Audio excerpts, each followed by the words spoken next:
I wore rags to my favorite five-star restaurant to see who was real. The waiter's reaction broke my heart. I sat on the curb outside the restaurant I've owned for 10 years, wearing a stained hoodie and boots held together by duct tape. People stepped over me like I was a crack in the sidewalk.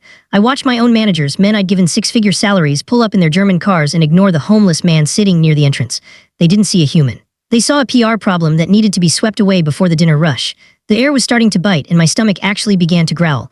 I walked toward the heavy oak doors of the dining room. Before I could even touch the handle, the floor manager blocked my path. He didn't ask if I needed help. He didn't even look me in the eye. He just pointed toward the alleyway and told me that people like me weren't allowed to breathe the same air as his customers. I asked for a glass of water and the cheapest appetizer on the menu. I pulled out a crumpled $5 bill showing him I intended to pay. He laughed, a dry, cruel sound that made a nearby couple join in. "That wouldn't even cover the ice in our glasses," he sneered. He signaled for security to toss me out, claiming I was ruining the aesthetic of the establishment.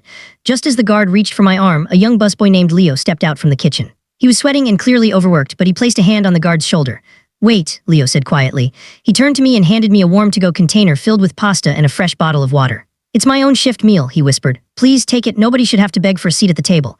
The manager lost his mind. He screamed at Leo, telling him he was fired for encouraging the trash and demanding he turn in his apron immediately. The dining room went silent. Leo looked crushed, his eyes filling with tears as he realized he'd lost his livelihood for a simple act of mercy. He started to apologize, but I stood up straight, wiped the fake dirt from my face, and pulled a black titanium card from my pocket. I looked at the manager, whose smug grin was slowly melting into a mask of pure terror. "Leo isn't going anywhere," I said, my voice cutting through the room like a ghost. "But you are. I'm the majority shareholder of this hospitality group, and I don't employ people who treat poverty like a crime." I handed Leo my business card and told him to meet me in the morning. He wasn't a busboy anymore. He was the new general manager. I left the pasta on the manager's desk as a reminder of what he had lost.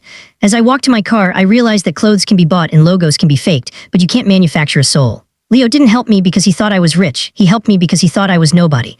And that made him the most valuable person in the room. If you were the manager, would you have kicked him out, or do you think everyone deserves a seat at the table regardless of how they look?